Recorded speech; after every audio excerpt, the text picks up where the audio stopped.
Musk, who's here. During the early days of the Trump administration 2.0, arguably the second most powerful man in Washington has been a South African. Chainsaw! Elon Musk has taken a chainsaw to the federal government and slashed his stock price in the process.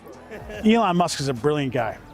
He's somebody that really understands how to disrupt things, how to get more efficiency out of inefficient processes. But you can't come in 100 days and fix the government. I think one of the things that Musk is able to do is provide as a heat shield to President Trump. Instead of attacking Donald Trump the last 100 days, they've been attacking Elon Musk. And that has had an impact. That's had an impact on Tesla. It's had an impact on his other businesses. And I think it's had a personal impact on Elon Musk because they've made him the villain. But in his critics' eyes, President Trump is still the villain. My fellow Americans, this is Liberation Day. Unveiling contentious policies like imposing stiff tariffs on countries across the world, including 30% on South Africa. That has been reduced to 10% for 90 days while negotiations take place. Finance Minister Enoch Godongwana believes there's a possibility of a deal. Our colleagues from trading industry, they are developing as part of that engagement. They have had some informal engagement and sensed what the Americans require and are making a proposal in that regard.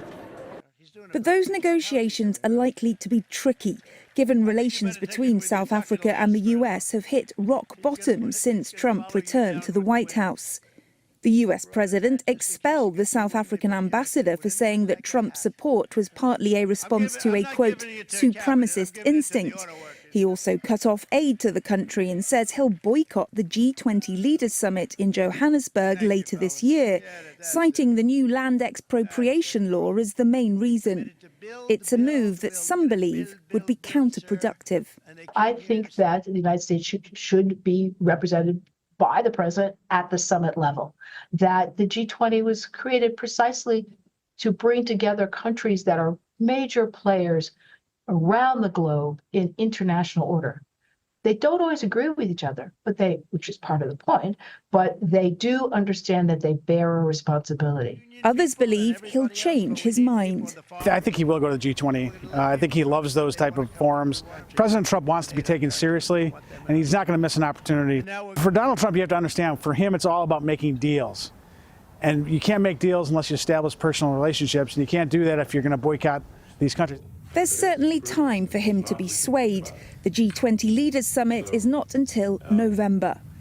Before that, there is a lot on the to-do list when it comes to South African-US relations, including negotiating a trade deal, appointing a new South African ambassador, and strengthening frayed bilateral ties.